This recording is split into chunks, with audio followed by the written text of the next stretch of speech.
Welcome to Terrifying Tales, the channel dedicated to bringing you original horror stories. Blood Knife Skies by C.J. Knight. The last thing Chelsea heard before she died was Blood Knife Skies by Black Hollow Saints. It blasted through the speakers of the barn, distorted and metallic. Duct tape muffled Chelsea's screams. Blood dripped from her scalp down her face, stinging her eyes as it passed. The copper smell suffocated her, mixed with the rot of wood of the long-forgotten barn they'd brought her to. The four of them, Dean, Kayla, Mark and Leslie. They danced around her, swaying to the music like she wasn't even there. The song looped while her life drained away beneath a hanging light bulb swaying like a pendulum. When Leslie forced the blade through Chelsea's chest, the pair locked eyes, unblinking, until Chelsea's eyes glazed, signifying the end of her life. The group buried her in the woods behind the barn. No one ever found her. The townspeople dismissed Chelsea as just another runaway girl, another sad story whispered through town. 1 year later, Dean sat alone in his car outside a liquor store, watching the night creep in through the windshield. The radio crackled to life as he turned the key in the ignition. Blood knife skies above us, burning holes in the night. Dean froze with his hand on the key. That song hadn't been on the radio in over a decade, but he knew it. The last time he listened to it was a year ago. His hand trembled as he reached for the dial. The knob spun uselessly beneath his fingers. Volume climbed on its own. The song became a distorted mess as the sound passed the limits of Dean's car speakers. A shadow drew Dean's attention to the rearview mirror. A figure stood in the darkness behind his car. He turned to find nothing there. Then came the tapping on the driver's side window. They found Dean's body the next day, still sitting in the driver's seat of his car in the liquor store car park. The doors were locked, ignition running. Dean's eyes gouged from their sockets.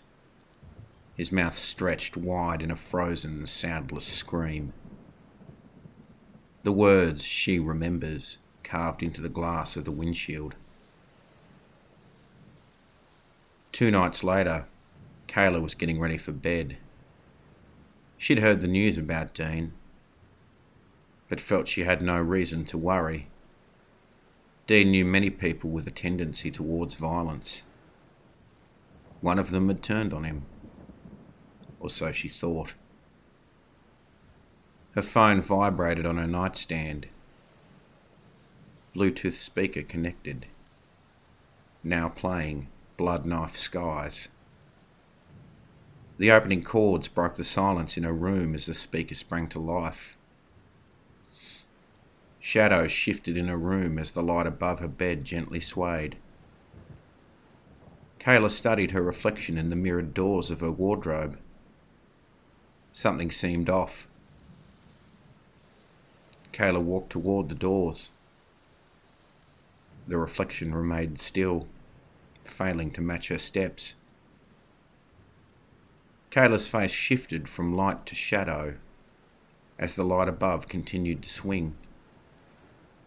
The face in the reflection twisted slowly.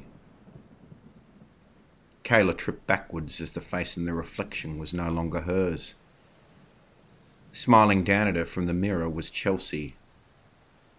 With a crack, the bulb in the light blew, plunging the room into darkness. Kayla's boyfriend found her the next morning. Kayla was lying dead on her bedroom floor, body waterlogged, cause of death, drowning. But no water source was found. The glass of the mirrored wardrobe doors coated in steam as if they were in a sauna. The words "she never forgets" written on the glass. Word spread quickly. Many found it both tragic and strange. 2 young lives, seemingly for no reason, gone. And only a year since another had gone missing. But Mark suspected he knew the reason. He tried to flee town, driving through the night, trying to drown out the memory of what he'd done to Chelsea. But the song found him anyway. It bled through every radio channel, every playlist on his phone. Mark bloodied his hand, smashing the car stereo, threw his phone out the window. Still the song played. He put his foot down, trying to outrun it. Mark never saw the shadow sitting behind him on the back seat. At the next corner, Mark lifted his foot from the accelerator.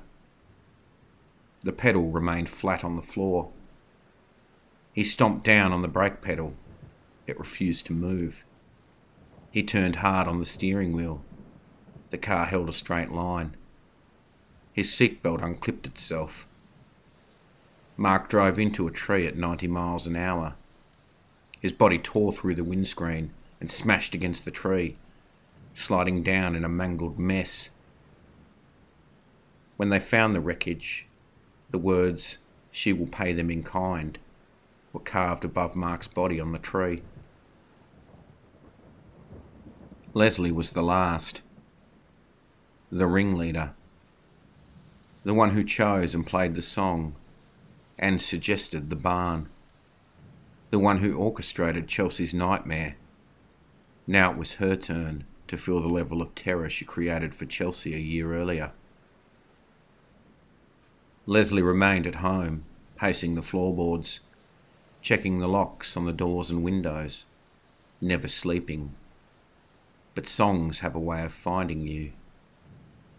Leslie sat on the floor in the corner of the lounge room, head nodding as sleep threatened to take hold. Every electronic in the house sprang to life. The melody of Blood Knife Skies played.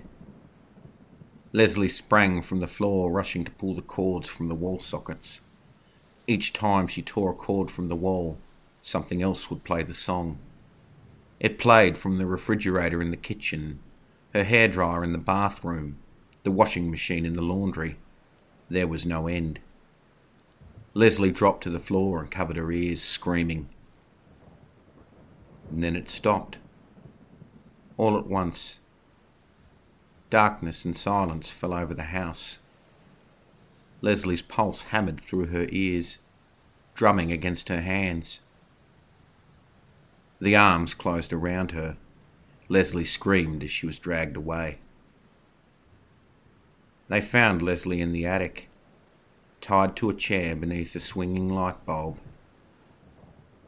Her mouth duct-taped closed, a knife plunged into her chest, and written on the wall in blood, "She has been paid." An old dust-covered stereo sat in the attic corner, and Blood Knife Skies played through the old speakers.